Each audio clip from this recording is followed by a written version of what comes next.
Afternoon, viewers. My name is Fatu Elem Jabme. I came across Gambia Talent on Facebook. Then I Not only a journalist, but also videography and editing. Person, the Nation Secretary General, among other people. Thank you very much.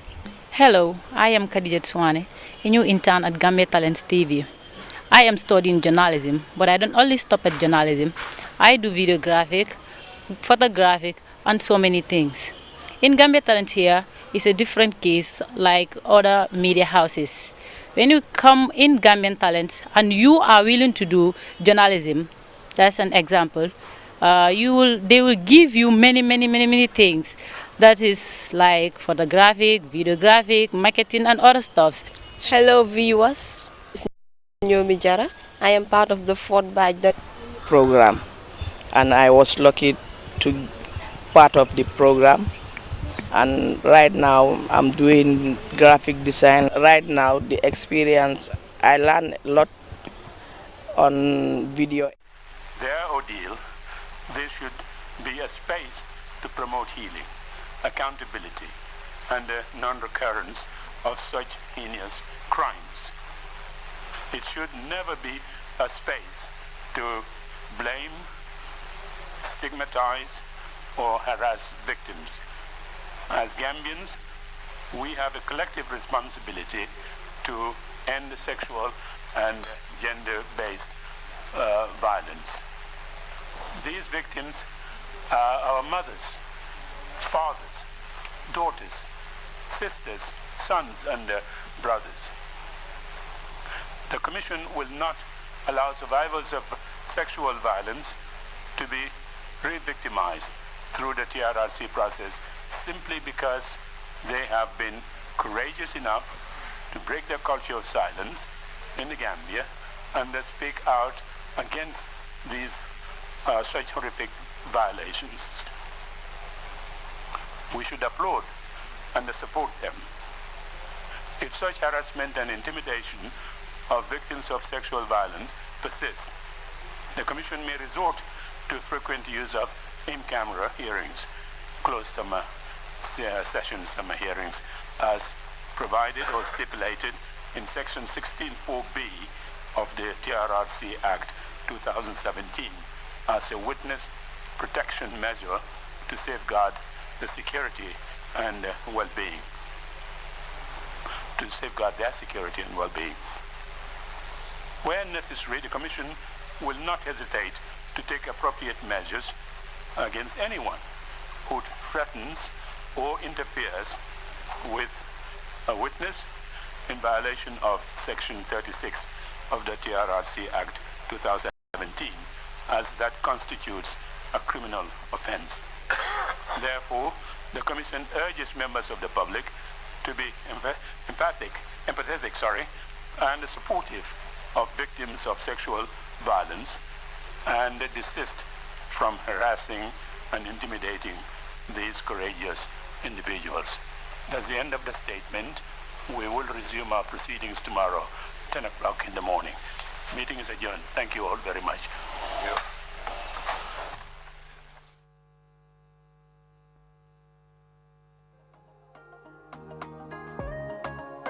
In the print media, particularly the Voice newspaper. However, I want to be a versatile journalist, so I deem it necessary to train in this news organization to make sure I understand editing, photographing, among other areas.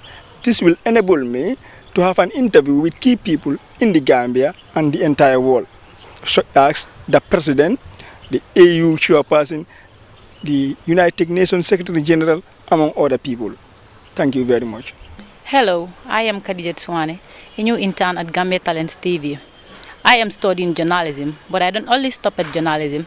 I do videographic, photographic, and so many things. In Gambia Talent here is a different case like other media houses. When you come in Gambian Talents and you are willing to do journalism, that's an example, they will give you many things. That is like photographic, videographic, marketing, and other stuffs. Hello viewers, my name is Moni today. We have already gone through the rules and regulations here at the TRRC, but just for emphasis, I'll repeat some of them in case you've forgotten. I would just advise you to assume a very comfortable sitting position and just to draw the microphone close to you so that you don't have to strain and bend as you give your testimony, and also to facilitate interpretation of your testimony into the different local languages. Please speak slowly and also listen to my questions carefully, and just to avoid overlap in our speeches, allow me to say my questions first, or allow me to ask my questions first before you respond, and I will do the same. Thank you. At any point as well, if you would like me to repeat my question, or you would like me to clarify any points, please do so. We were interrupted by our technical difficulties.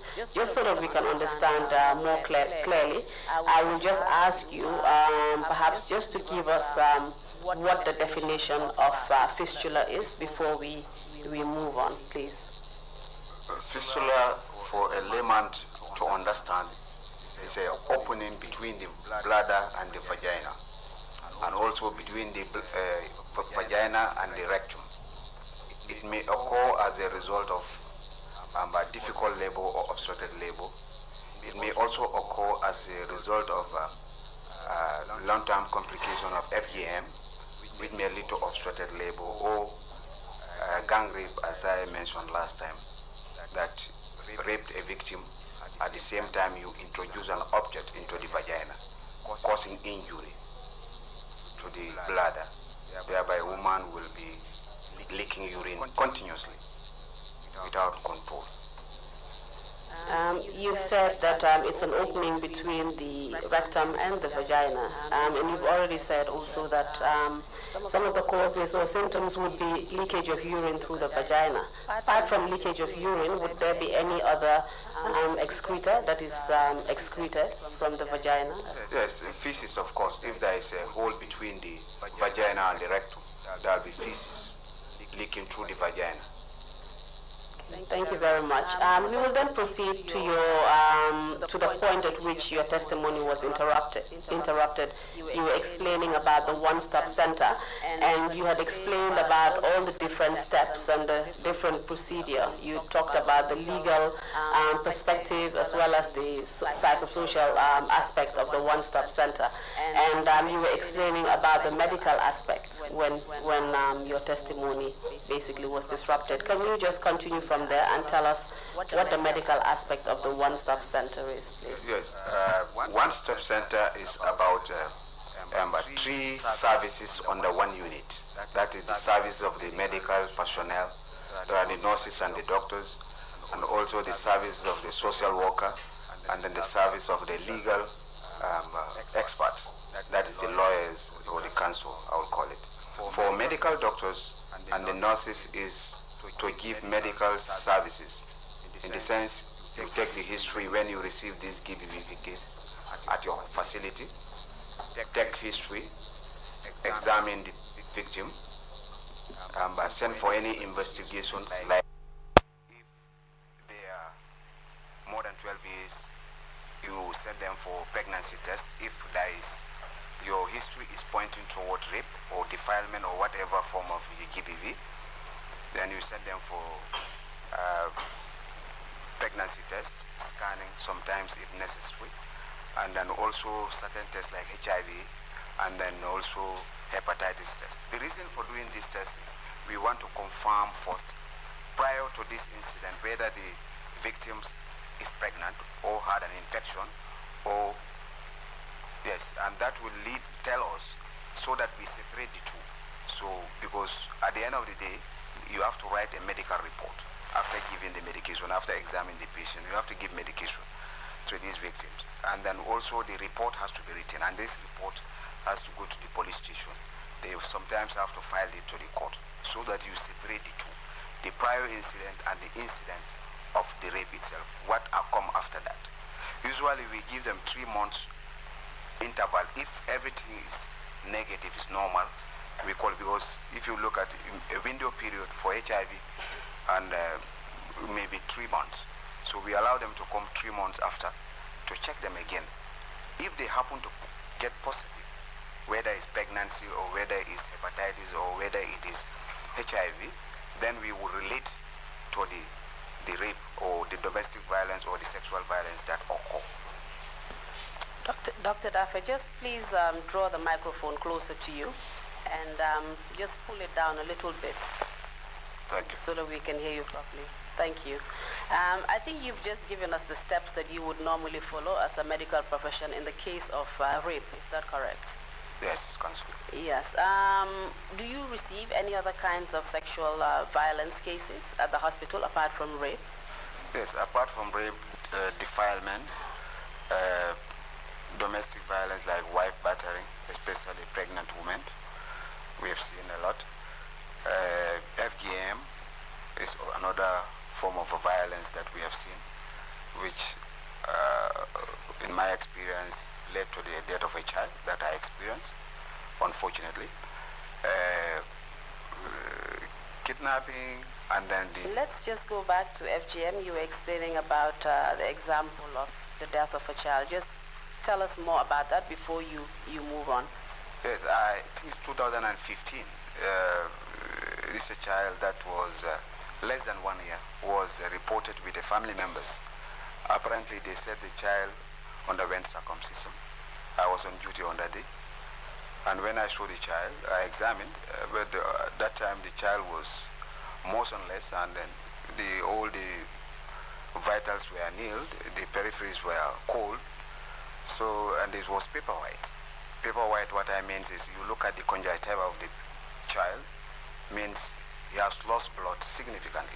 Dr. Daffeh, one of the warnings I actually forgot to remind you about was the fact that some of the medical terms that you're using are not very familiar to us. So please, when you use such terms, can you just explain them in layman's words? You just explained one, which I cannot even repeat right now, in the eye. So just explain that to us.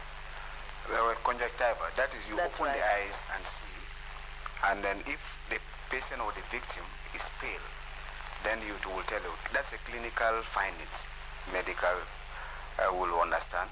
And also the third type is the infibulation. Infibulation in the sense the cutting of the clitoris together with the labia majora, and then the remnants are stitched together, leaving the hole up and down. Up means you leave an opening for the urine to pass, and then down for the menstrual blood to pass. So in between them there will be a membrane. And then the fourth type is unclassified type. That is any procedure on the female genitalia that does not have any medical significance or purpose, then will be considered generally as the type 4 FGM. And what was the type that this little girl was subjected to? Well, this girl clitoris was cut completely. You can even see it. So she must have bled from the artery, from that region, and they could not control the bleeding because it took long time. And then by the time they arrived at the hospital, the child died. Do you know what is the most common form of FGM that is normally performed on women or girls in the Gambia? Gambia, it's a general notion that we don't have mutilation, it's cutting.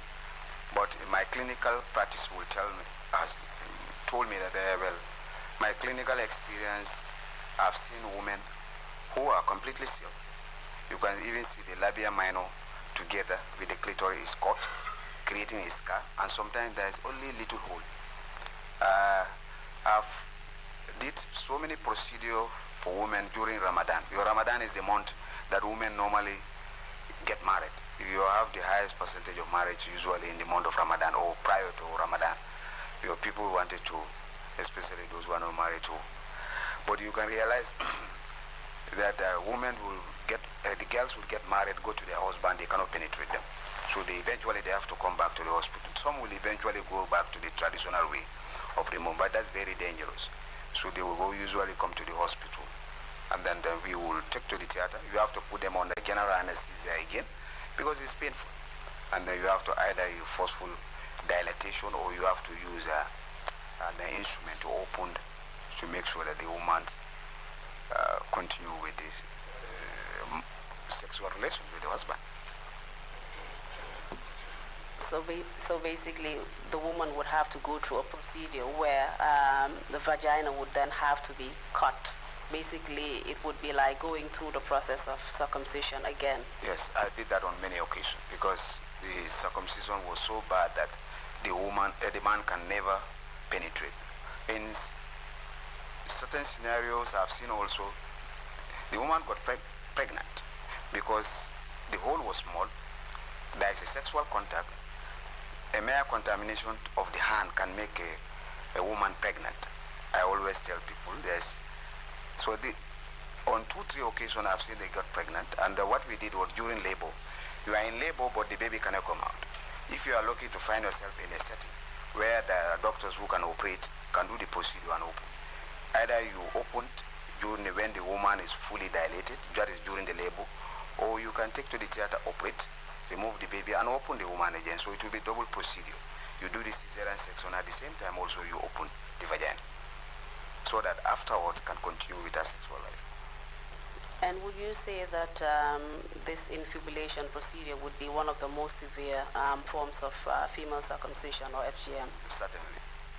And what are some of the complications that arise as a result of FGM? You have already explained that death can occur. I mean, this little girl came to you and she was pronounced dead.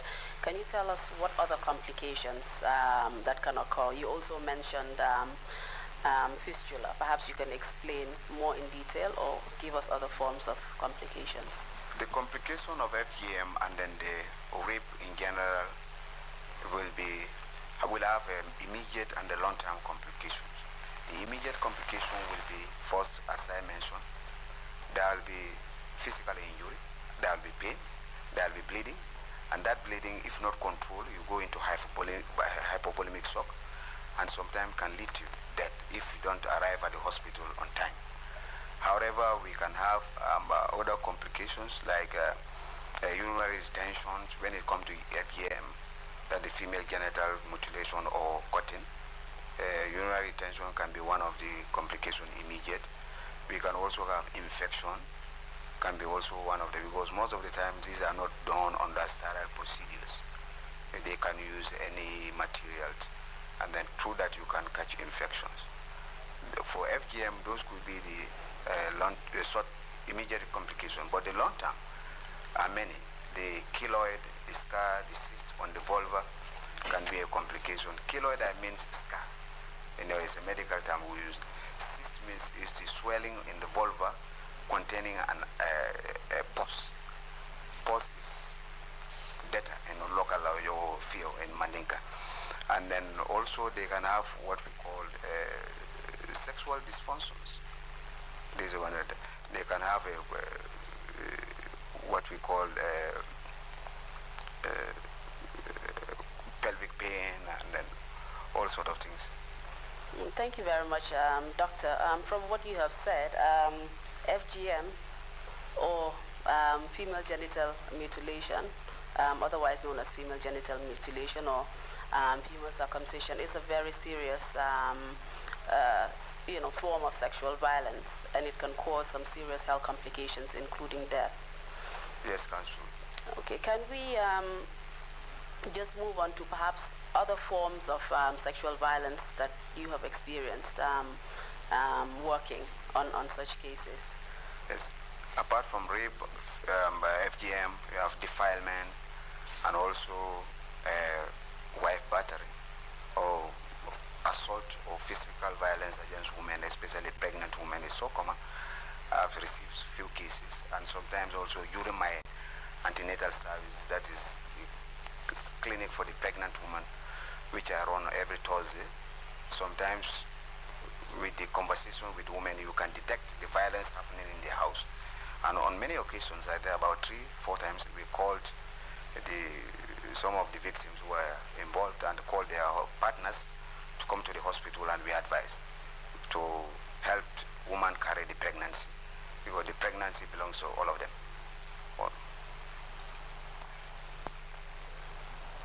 And can you give us, you've mentioned rape cases, in your view, how prevalent is rape in the Gambia? I may not be able to give the statistics of the whole country, but my hospital, which I'm in charge of the one-stop center from 2014 to present, I have received 46 cases in 2014. That include both domestics and sexual violence. But if you look at the rape form, the majority.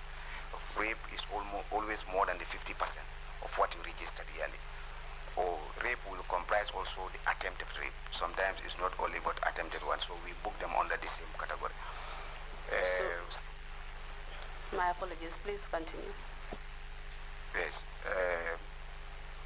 In 2014, 46 cases. In 2015, we registered 70 cases, comprising all the forms of violence, but rape again forms the majority.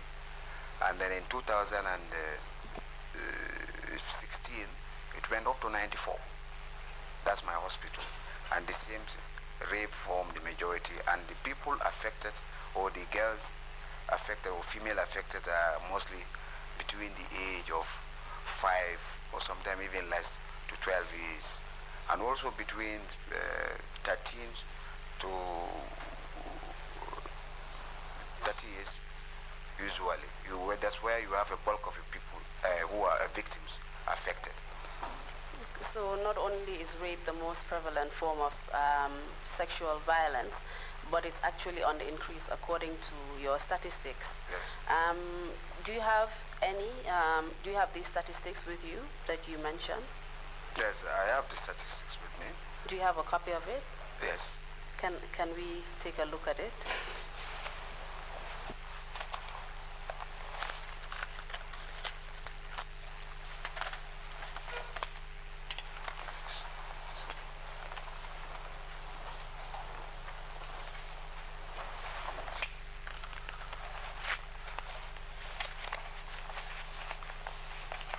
Can I proceed? Just a minute, I just need to refer to the statistics. Thank you. Thank you, Mr. Trrc. Okay.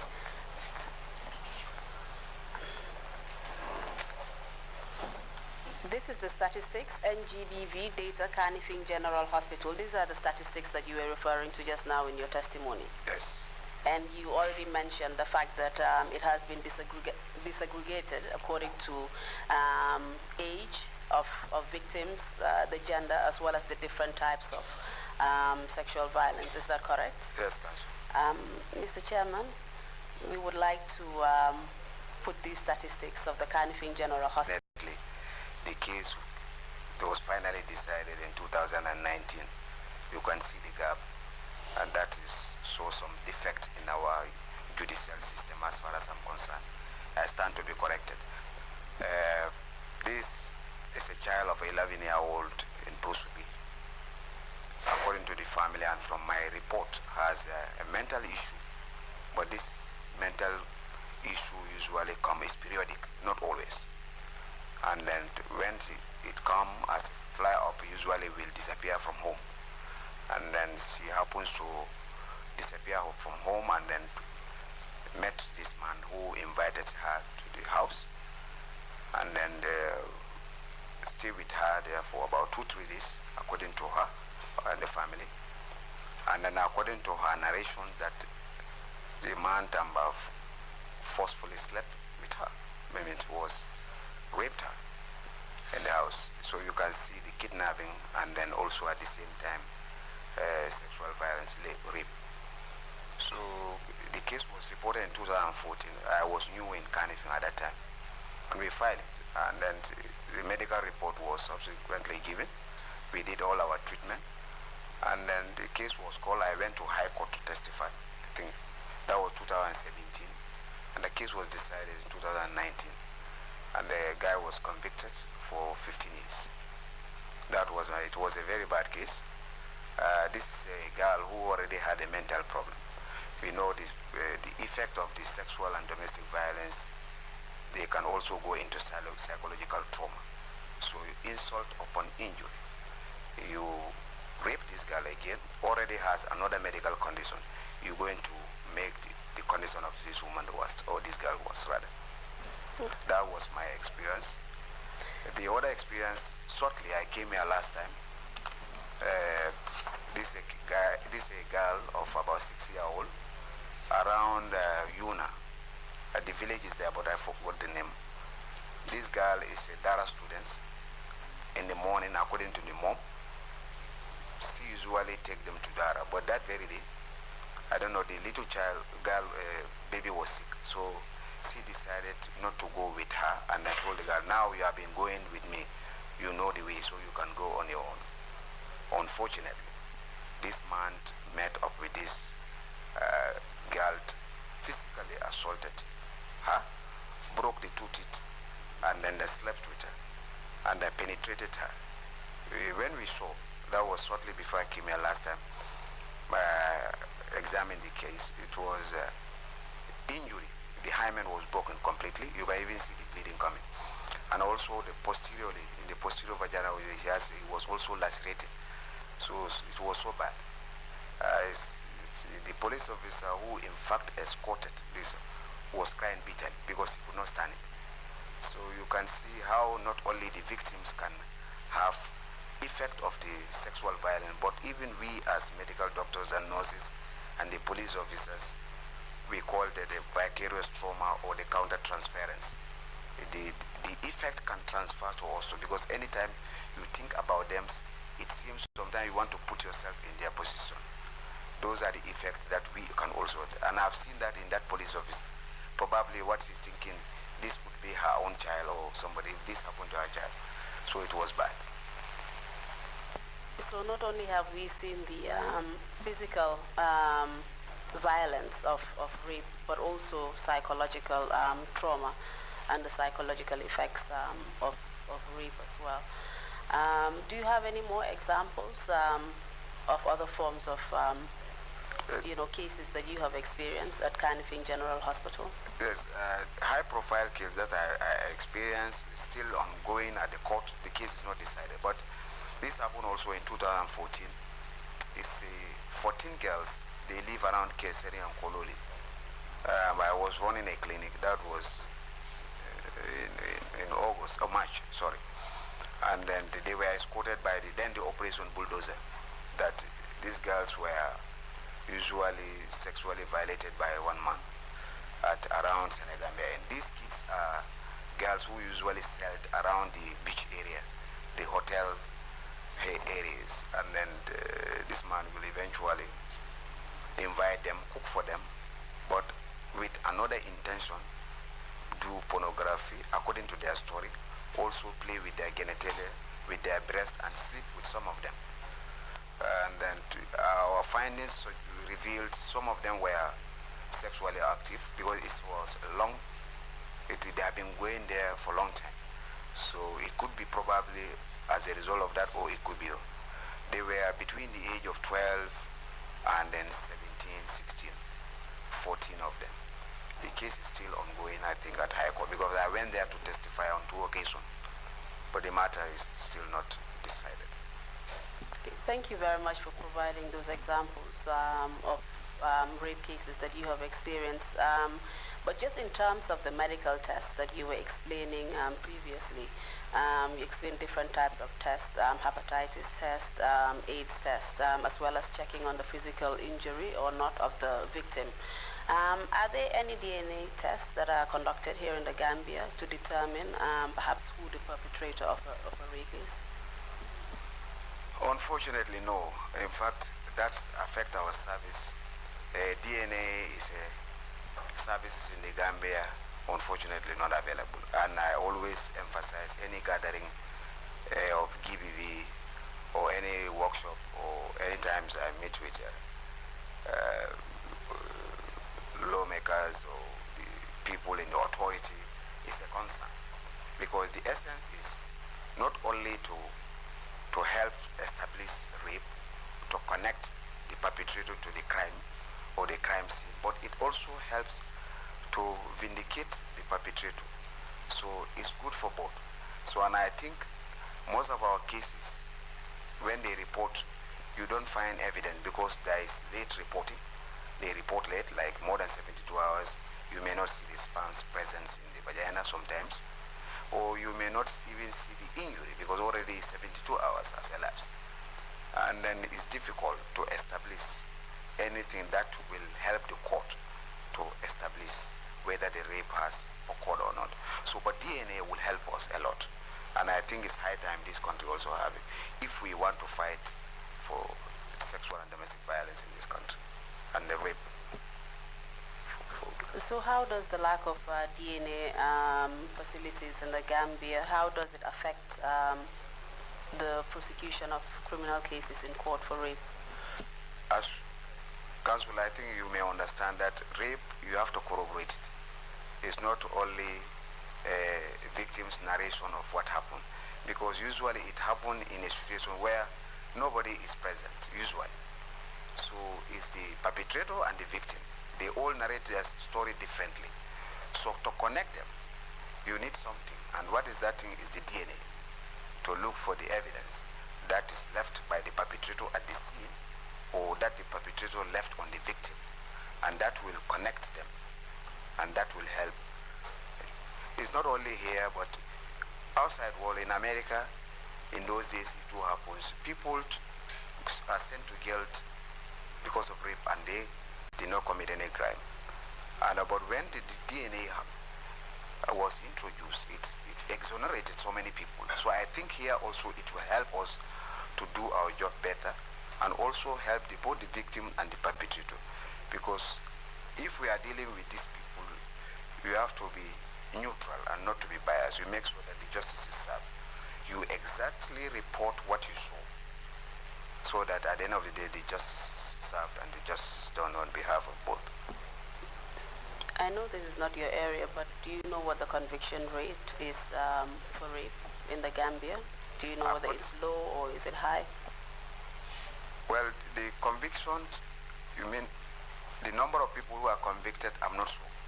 But I know there are penalties attached, ranging from the 10 to 25 years and even life imprisonment for those that violated people sexually who are under their care, like the parents or the guardians or even the teachers. It's for life imprisonment, according to Sexual Offense Act 2013.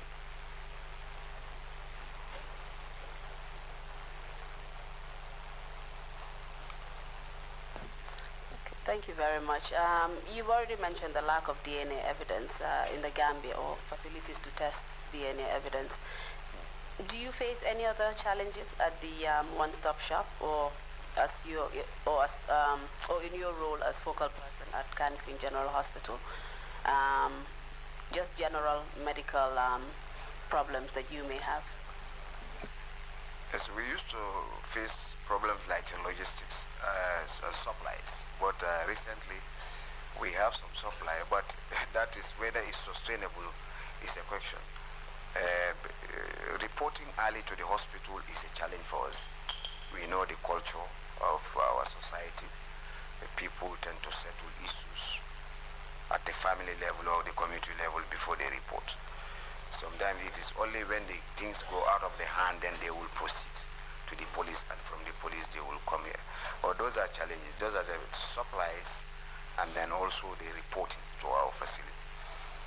Before, we have office of the center, because it exists as one stop, but there was no office identified. It was a challenge because our labor ward, which was not very ideal, women are in labor, and at the same time you want to examine the victims of the sexual and domestic, so it was not conducive at all. Sometimes you have to wait them, allow them to wait till you have a space to examine them. But now we have identified a space, even though still that place also we need to improve on the facilities there. But at least we have a facility now. But basically, the supplies and also the late reporting of the victims was our challenge. Is our challenge. Okay, in terms of focusing on the one-stop centers, you've already explained the constraints that you face in terms of the medical aspect. They should all be on that. They should have their offices there, separate from, and then the social workers would have his offices there, and the medical team also have their offices there, where you have also the examination room. But unfortunately, we don't have that one all complete. But the idea of the one-stop center is in existence. And how are these sexual cases, sexual violence cases, normally referred to the hospital? How do they get there? They usually come with police officers, which I always complained the way they suffer than the way how they reach at the hospital. I've interviewed so many police officers. They will say, well, we don't have transport. I have to stand on the way waiting for lift to come to the hospital. Sometimes they will tell me my fare that the victims and the parents of the victim don't have money. So I'm using my, could you imagine the little salary that you get for your family, you're using also on the victim. The police station cannot have any logistics to carry this victim to the hospital. It's a real challenge. And then sometimes you see the back and forth, and it also delay the process. Because if there is no vehicle and you, the police officer, don't have money, so what do? It means you cannot go that very day. You have to come there. And the more time you delay, the evidence are lost. The more we lose our evidence as medical team. So the policy in place basically for referral of criminal cases to the hospital is not effective, and it can cause loss in evidence. It's not effective at all. Okay. Do you have any other constraints that you know of that police officers face? Well, the other challenge would be us. It's not only the GBV case that you deal with, you also deal with other cases like women, pregnant women in labor. You have to go to the theater, you'll be operating. The victim will be waiting. Sometimes some will wait for 6 hours. It depends. Because yes, all cases are equal before us, but we give priority to cases. A woman in labor cannot wait. If a sexual violence comes and there is no life threatening, she's not bleeding, obviously you will ask them to wait, then you take care of that pregnant woman. So that is the situation we are faced with. So that will boil down to increasing the capacity, both the nurses and the doctors to be trained on the GBV, so that the waiting time for the victims or the survivors can be minimized. What happens in instances where the victim reports first to the hospital? Would they normally be sent back to the police station, or would you treat them? If we are done with our investigation, treatment, we normally send them back to the police station. And if they need a medical remark, then they will come with the police officer, or the police officer will come alone, and we will write that medical remark and give it to the police officer. And in your experience, what gender is mostly affected by sexual-based violence? Certainly women and the children, the girls. Have you had any cases of male violence, sexual violence reported to you? If my memory serves me, I think it's only 4 from 2014. One was a boy that was sexually penetrated by a man. That's one. The other one was a white man was having a Gambian wife, was violated also at home, was physically. The other one was a man who married a second wife, and then the first wife was not pleased with that. And while having a shower, he just threw a chemical on the private part, was admitted also in our hospital. The fourth one I will never remember, but these are the cases that I remembered against men. But basically it's the women and the girls are the most vulnerable. You mentioned the first case where a man penetrated a boy. Was that a case of sodomy? And was it rape? Well, it was not out of consent. And if it is not out of consent, even though it's the same sex, well, it's a forceful penetration, and to me, I will call it as a sexual violence. And in your opinion, I mean, do you have a particular kind of woman that would come more to you on issues of sexual violence? Are there particular types of women, for example, that are more prone to sexual violence than others? The people who are younger age, like from 5 to 12 years, are the most common, even though we have people from within 13 to 25 years, but the children between the age of 5 and 12 are the most vulnerable from the statistics all over, or generally. Because the reason being, they are weak and they are easily threatened, and you can easily make them silent than somebody, a grown-up one. So that may be the reasons. So that would be the age range that you would normally receive more frequently at your hospital? Certainly. What about in terms of social class or religion, race? I mean, do you think that, you know, there's any particular woman that is more prone to sexual violence than any other one? The sexual and domestic violence, as far as Gambia is concerned, well, it's not only directed to one specific ethnic groups. It's across all aspects of our society. Even though there may not be equal percentage between the tribes, but it happens in all the sectors of the society, regardless of the race or the cultural background or the educational background or their position in the community. It can happen. I've seen security people being involved in the rape, both the police and the military, paramilitary. I've seen also the imams involved in the rape. I've seen ustaz involved in the rape, teachers involved. I've seen medical personnel involved in the rape. So it across all sectors of the society. I'll just take the opportunity to ask you a particular question here. When you've mentioned that you've seen perpetrators of rape being from the security forces, for example. We've had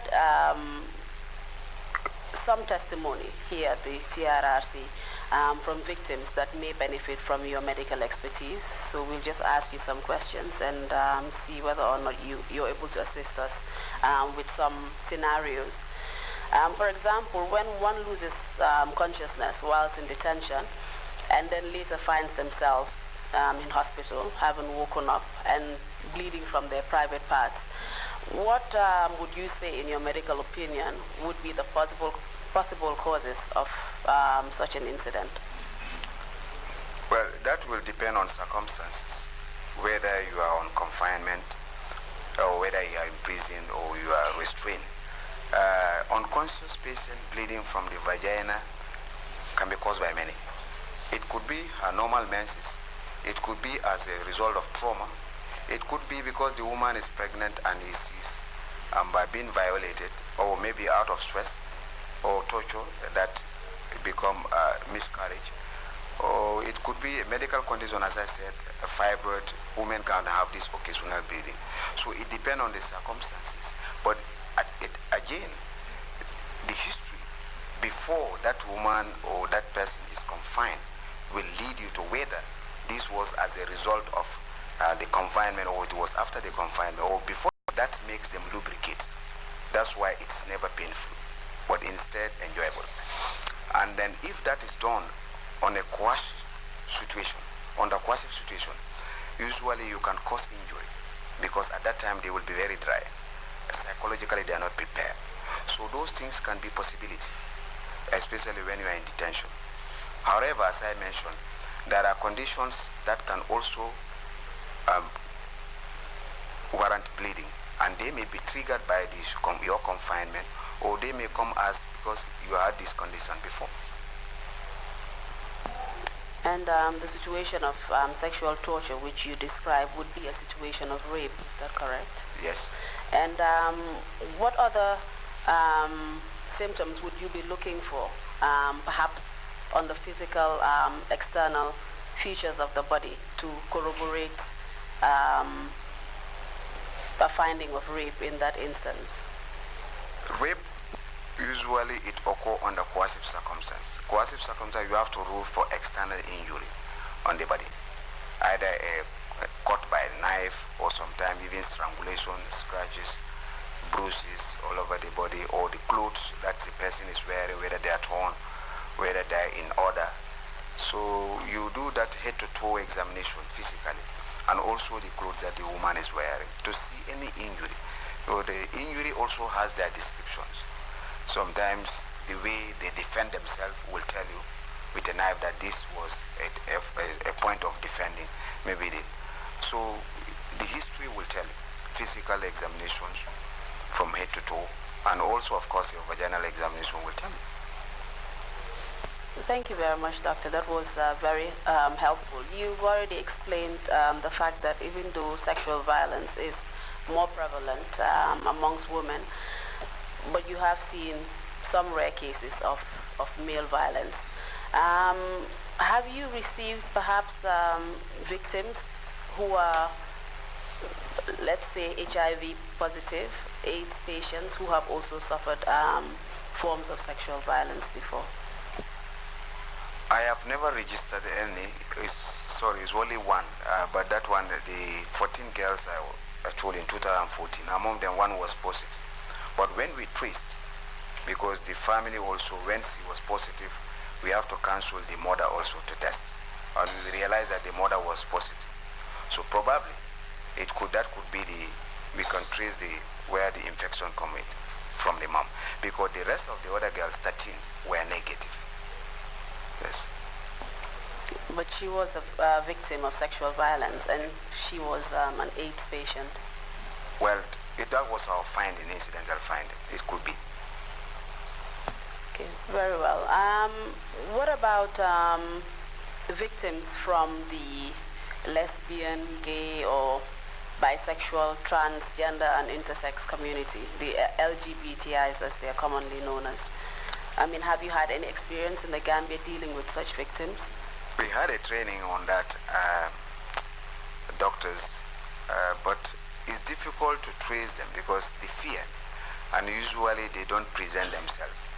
It's the clinical experience. Sometimes you go deep to find out, because we all know the stigma around people of lesbian and the gays in our society.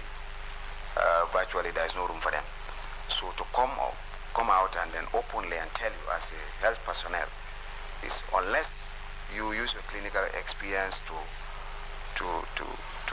ask them, present yourself as you are the one who want to help them, their sexual life, and then you will be able to know. But it's happening in this country, because the studies, when we did the training, that's the time I myself realized that, oh, I never knew that this is happening in this country. So such victims would be underreported because of the stigma attached to their status? Yeah, obviously that will be underreported. You have explained some of the health complications arising from sexual violence cases. Can you give us any more? I've made mention of the unwanted pregnancy when rape occurs. I've also given an example of unsafe abortion. I've also given an example of risky sexual behavior that a rape victim or a victim of sexual violence can adopt. Because I think I have a victim who told me, well, I've tried to maintain my virginity, but for the fact that I lost as a result of this, I could not longer hold it again. And I advised, still there is something that we can do. And I offered hymenorrhaphy, if provided you want to hold yourself again. Well, can you tell us what that means again? Well, it's to try, and it's a procedure you do to put the hymen back to it. But it can never be original, but at least it will help the woman. What is the word? Can you please repeat? Hymenorrhaphy. It's from the word hymen. All right, thank you. Please proceed. Yes, those are the immediate, as I said, physical injuries, and then also the perpetrators never protect themselves by use of condoms, so it will be forceful penetration without protection. And usually you can catch any kind of infection. And that infections, when they are chronic, they are not treated. Usually they can lead to what we call PID, pelvic inflammatory disease, and this can later cause infertility in the sense that the tubes of the uterus, that is the womb, can get blocked because of the fibrosis, and then that can affect the woman's life again, different from the rape and the psychological trauma that she underwent. Yes. And of course, you've already explained, some of the other complications from sexual violence, such as fistula and, some of the physical injuries. And you just mentioned some of the psychological aspects or effects of that as well. You've also mentioned some of the local challenges dealing with cases of SGBV. From a medical perspective, can you give us some more of the challenges that you face at the Kanifing General Hospital? The challenges, maybe that is more from the community level.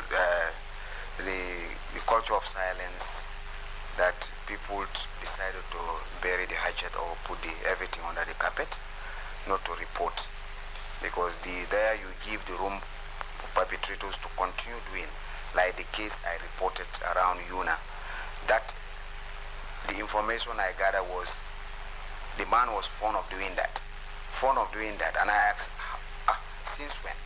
They could not tell me, which means the society is aware, but nobody wants to report the case, and now the effect is continuing. So those kind of culture of silence and the naive attitude generally also is contributing toward promoting SGBV in this country. What do you mean by the naive attitude? Well, generally, if I speak to women about this sexual domestic violence, some say it is not happening. If you see a woman being raped because the woman wants it, surprisingly. And then there was a survey that was conducted here in 2010 and 2018. That was by GIBOS, Gambia Bureau of Statistics, supported by UNICEF. 2010, the 75% of women supported wife battery in this country. It was a survey over, and then 75% support FGM. 2018, the same thing was also conducted. It's only half, 49.9% supported wife battery, but you still see that the FGM is still about 75%, which is still the women folk also. We need to create more awareness, because for us to fight SGBV in this country. And some of the misconceptions which you have raised that are held by women themselves, would you say that those beliefs come from perhaps a patriarchal system or a male-dominated system? Well, as I said, people may believe the GBV is a product of genetics, or maybe psychotic or crazy, because the perpetrators are crazy. But I think these are learned attitudes and the norms and the inequalities within our societies. And those attitudes, I think they can be learned. They can be unlearned. Thank you, Doctor. You also mentioned some of the constraints you faced, in cases in court, for example, prosecution of rape cases. You've already mentioned some of the social aspects or social constraints as well, and cultural and traditional. But from the medical perspective, what are some of the challenges in terms of just the medical side? What are some of the challenges that you face mainly in dealing with these cases? Medical challenges, as I said, will be from the investigation. Investigations, the perpetrator in our, the victims in our hospital usually is service free, if it is available. But sometimes it's not available. If it's not available, then it means it cannot be done. So that's a challenge. Why is a challenge? Because when you are dealing with the victims of sexual violence, you want to protect that lady from future complications. And doing those examinations and tests will allow you to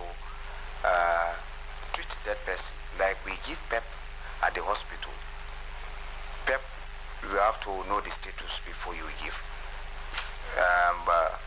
Usually we give sometimes if at all it's not available, like the PEP for the HIV and for pregnancy.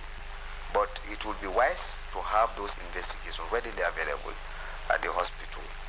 And also DNA, as I mentioned, is one of the biggest challenges as far as our medical side is concerned with regards to this GBV.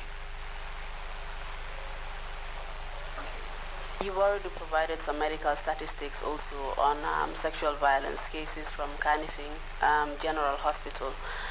And you've given us the kind of violations. You've also talked about the different age groups in which sexual violence is more prevalent. Do you have any means of identifying, for example, who the perpetrator of sexual violence is in any particular case?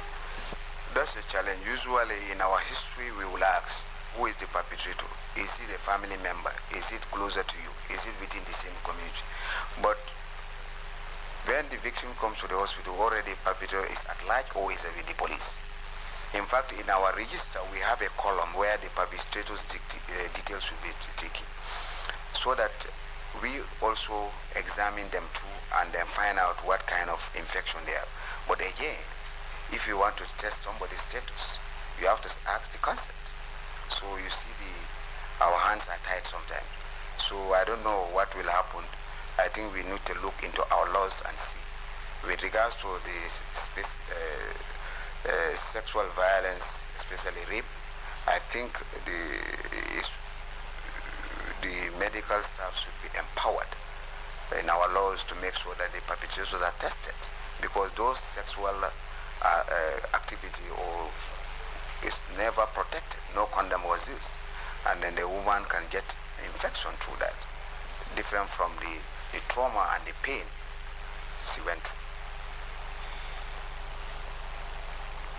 And from the information that you would normally get about the likely perpetrators, would you be able to identify whether they're state agents or whether they're civilians, for example? Is that information you would normally get? Yes, normally they will tell us, yes, it's a police officer, yes, it's an ustaz, or sometimes it's an imam.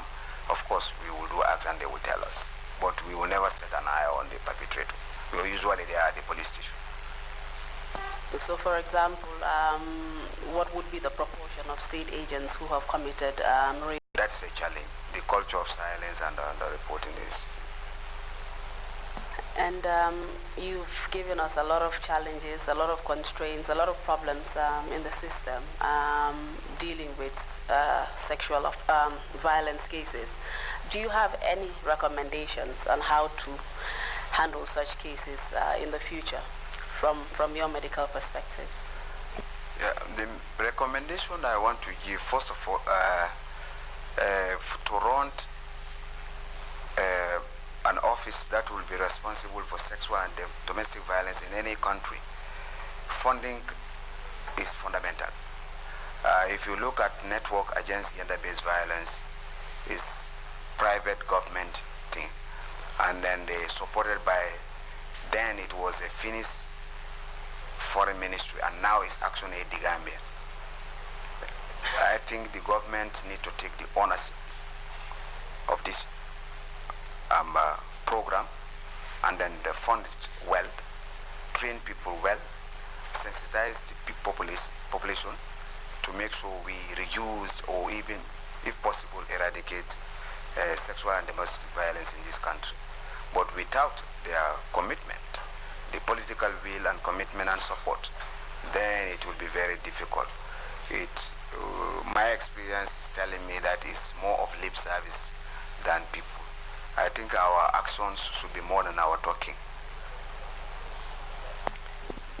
And what is the level of the training of medical personnel on sexual violence matters? Well, not every medical doctor or nurse is opportune to benefit from the training. Of course, a network is doing training every year in Combo and in provinces, which I was a trainer. But still, it's not enough, because if you look at the health facilities in this country, every major health center and then the district hospital should have a one-stop center.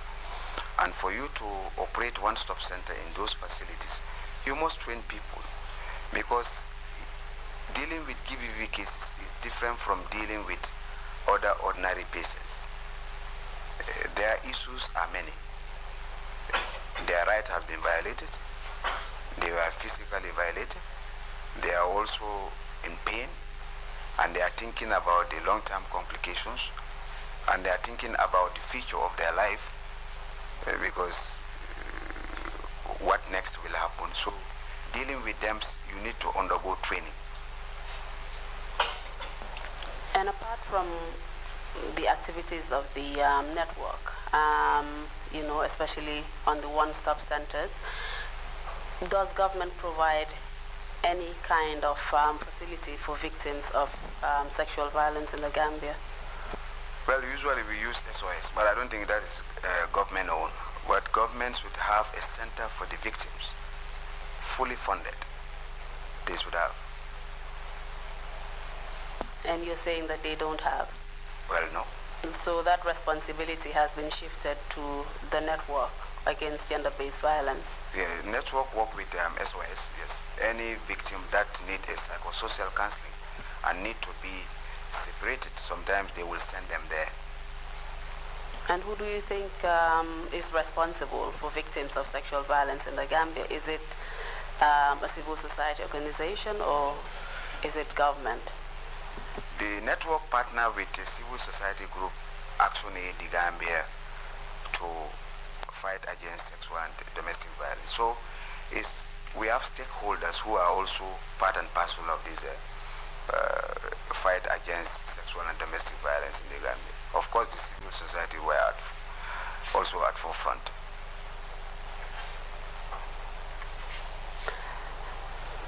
I think we're coming almost to the end of your testimony. I don't know if you have any more recommendations before we conclude. Yes, the recommendation I made mention of a few. DNA I have mentioned here. I have mentioned the center for the victim that will be government owned. I have also mentioned about the funding generally of these networks program, and also the centers in all the health facilities. We also have to look into our legal side. I think you have already made mention of the cases that were seen in 2014 for the cases to be decided in 2019. Well, I don't know, there might be reason for the delay, but I think the justice delayed is justice denied. And some of these victims, you realize that, see what they can do about it. I think they should be given priority when it comes to the court proceeding, and they make sure that their cases are handled as soon as possible, so that the justice is served. The other recommendations that I want to make, I have also throw light on that. That is to train the people who are involved in the domestic, sexual and domestic. The health workers were trained, but what about the police and the lawyers? Although we have few lawyers who are involved in our, but this should be ongoing. It's not like it should happen once and all, because people will come and go. Today I'm there, tomorrow I may leave. Why I said this, in 2016 when I went to Tanzania for my program, virtually my center collapsed. Even though there are doctors in the hospital, there are nurses in the hospital, but people were not familiar with it. And for the fact that people don't like going to court to testify because of the cross-examination, which is always difficult for people, so people don't tend to associate themselves with issues of sexual and domestic violence. But I think the training will help if they have the knowledge. I think that will empower them to deal with them and also to go to court and testify. Thank you very much, Doctor. That is the end of your testimony. Mr. Chairman, I hand over the witness to you for any questions you may have, and back also to him for any final words. Just to let you know that the exhibit number is 91. Thank you. Thank you, the council. The request for that number is granted. And thank you very much, Dr. Daffeh, for your testimony. Before I give the floor to commissioners who may have some questions to ask, I have a small confession to make. Sorry I missed your testimony the other day. I wasn't here. And the first 10 minutes of your testimony this afternoon, I felt a bit uncomfortable and uneasy because coming from a 30-hour flight from Beijing, China to Banjul, it's as if the airplane landed here. I got out of the plane, came in here, and then started hearing about FGM in a very graphic way.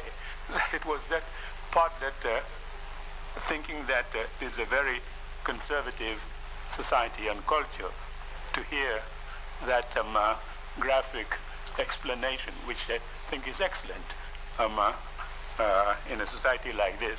I never thought I would hear it here, but that was what made me, having been born and raised here, a bit uncomfortable hearing about the different types of FGM. I felt uncomfortable. I was looking for space under the desk so I could just hide and see what is. But counsel came to my help when she contextualized it right away and said, FGM is a form of sexual violence. Say, voila, that's it. I'm rescued now. This is all okay. I won't go under the desk, because I started looking at you and say, who is this doctor? Where is he coming from? He's talking about these things in a conservative society and culture. But anyway, I've been helped, and I think the contribution is tremendous. Thank you again very much indeed. Commissioners, if you have any questions to ask, please also indicate. Bishop, you have the floor, please.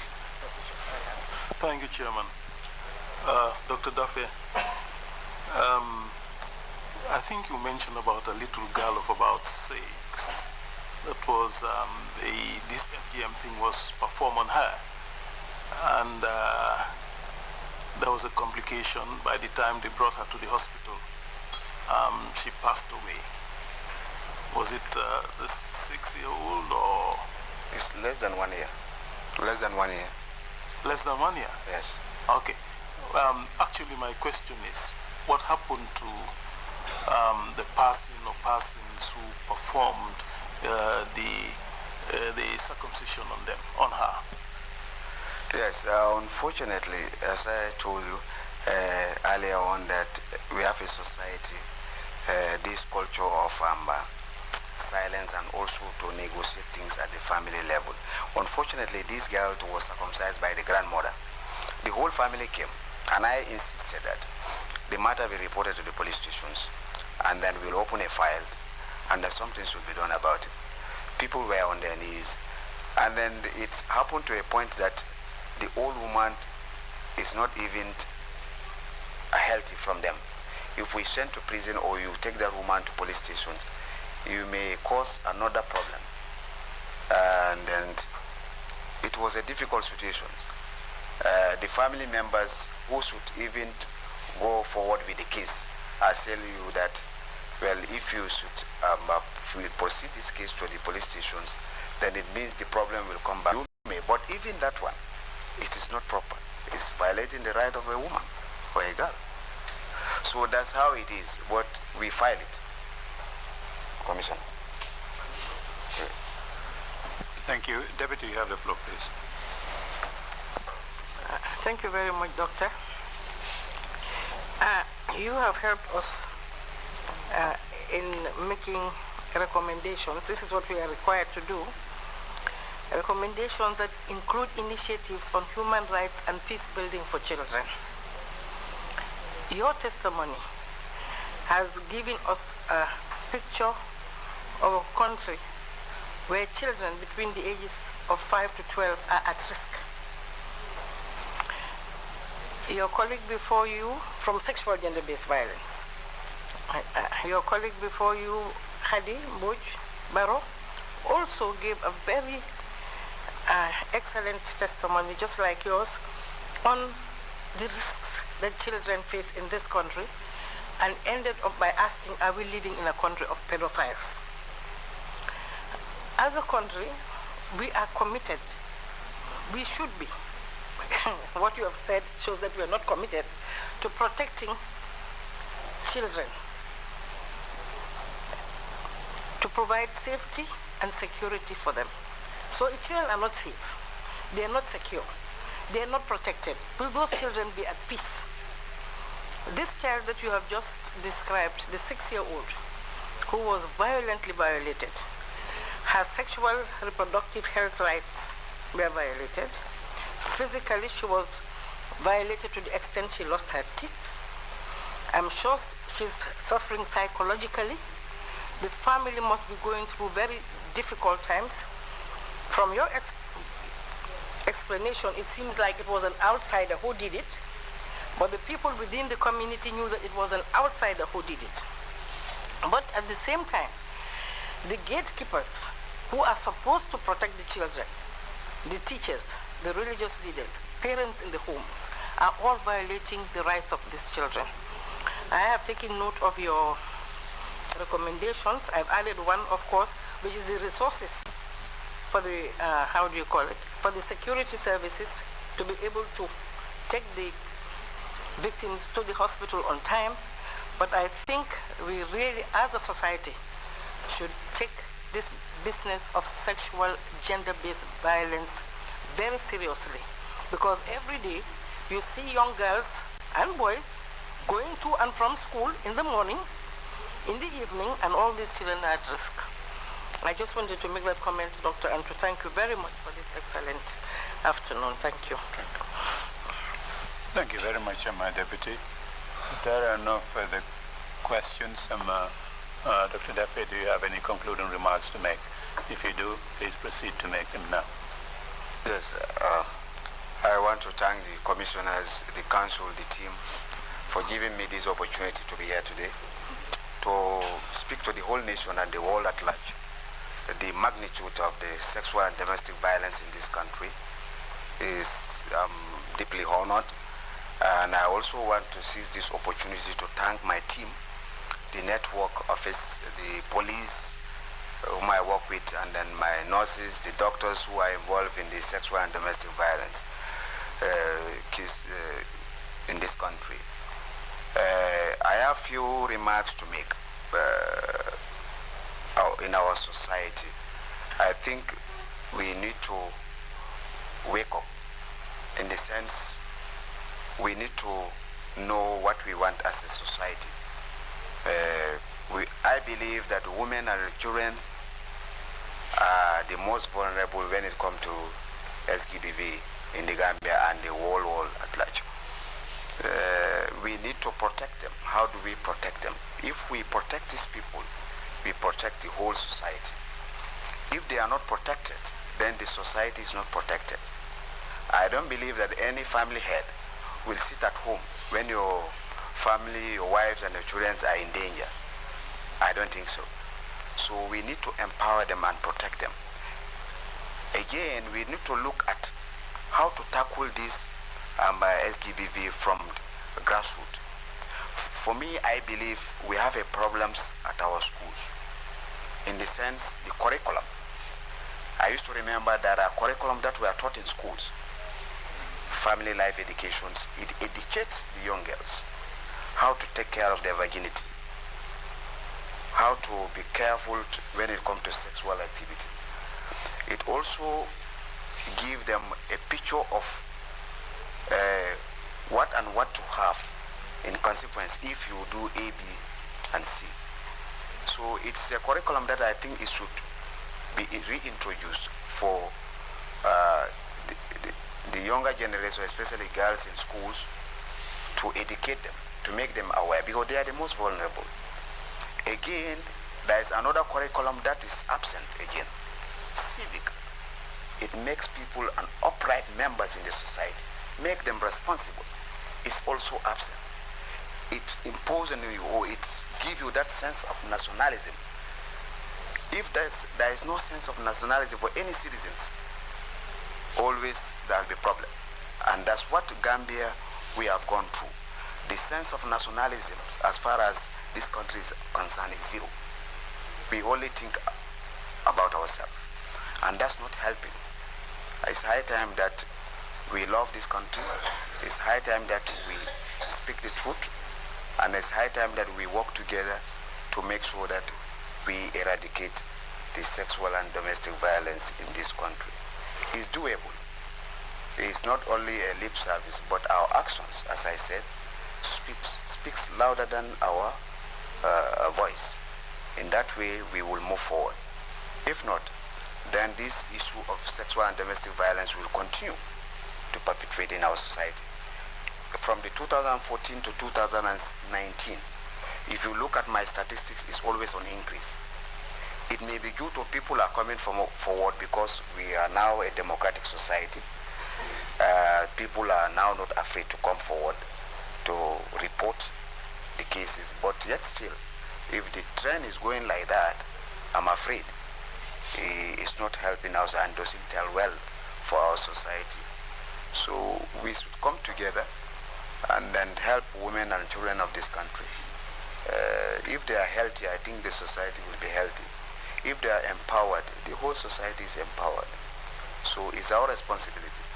I made mention that GBV in this country affected all sectors of the society. I have seen lawyers, families were affected. Comes to one-stop center.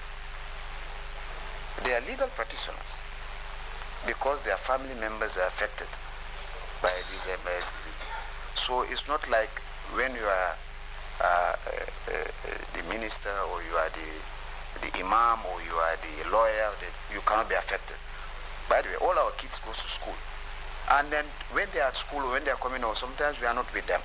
We don't know what happened. They can be kidnapped on the way. Anything can happen to them. So I think we need to look into it. But these two curriculum, for me, I think it's good. If you look at this country, small country, I think we should be more than where we are.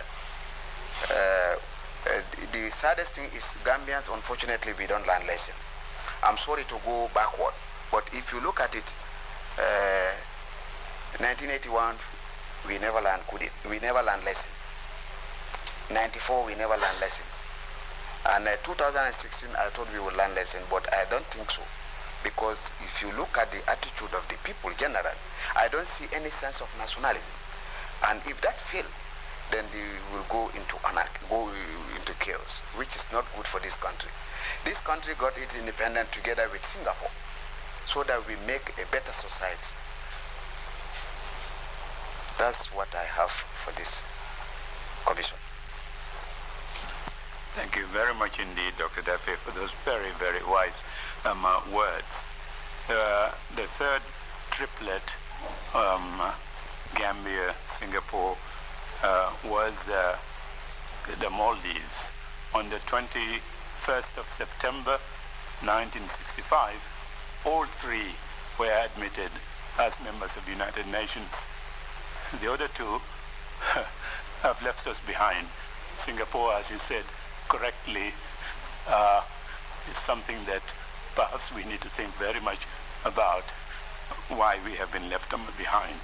But anyway, thank you so much for those very wise words, and thank you also for coming to testify and enlightening us on the very important issue of sexual and gender-based violence. Thank you again very much for your testimony. Before we conclude, there is an issue that was brought to the attention of the Commission that is causing some concern on our part, and the Commission would want me to make a statement on its behalf to highlight this issue. I will read the statement out, and it speaks for itself, and it will be issued as a press release. The statement I will read. The Commission is deeply concerned about the harassment and intimidation of some victims of sexual violence who testified about the violations and abuses of their human rights at the TRRC. It is most unfortunate and unacceptable that some survivors of sexual violence who have endured such horrific experiences are being re-victimized by some members of the public as a result of their willingness to appear at the TRRC and give a public account of what happened to them. No one chooses someone to be a victim of sexual violence. The testimonies of such victims should not be seen as an opportunity to score political or any other points. Their stories should not be dismissed. When victims of sexual violence use the TRRC proceedings to narrate their ordeal, there should be a space to promote healing, accountability, and the non-recurrence of such heinous crimes. It should never be a space to blame, stigmatize, or harass victims. As Gambians, we have a collective responsibility to end sexual and gender-based violence. These victims are our mothers, fathers, daughters, sisters, sons, and brothers. The Commission will not allow survivors of sexual violence to be re-victimized through the TRRC process simply because they have been courageous enough to break their culture of silence in the Gambia and speak out against these such horrific violations. We should applaud and support them. If such harassment and intimidation of victims of sexual violence persists, the Commission may resort to frequent use of in-camera hearings, closed sessions hearings, as provided or stipulated in Section 16(4)(b) of the TRRC Act 2017 as a witness protection measure to safeguard the security and well-being, to safeguard their security and well-being.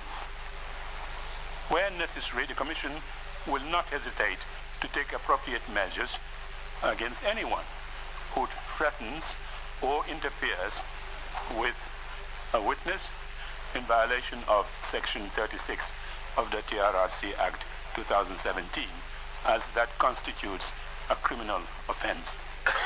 Therefore, the Commission urges members of the public to be empathetic, and supportive of victims of sexual violence and desist from harassing and intimidating these courageous individuals. That's the end of the statement. We will resume our proceedings tomorrow, 10 o'clock in the morning. Meeting is adjourned. Thank you all very much.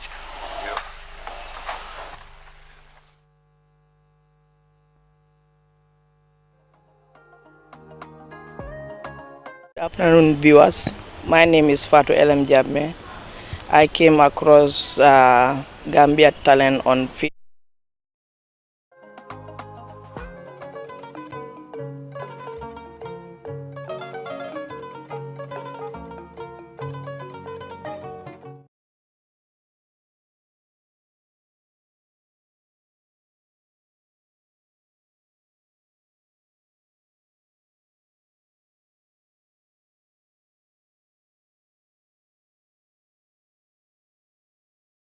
Good afternoon, viewers.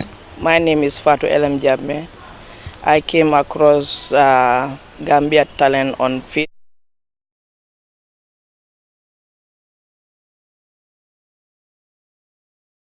Good afternoon, viewers. My name is Fatou Elem Jamme. I came across Gambia talent on Facebook. Good afternoon, viewers. My name is Fatou.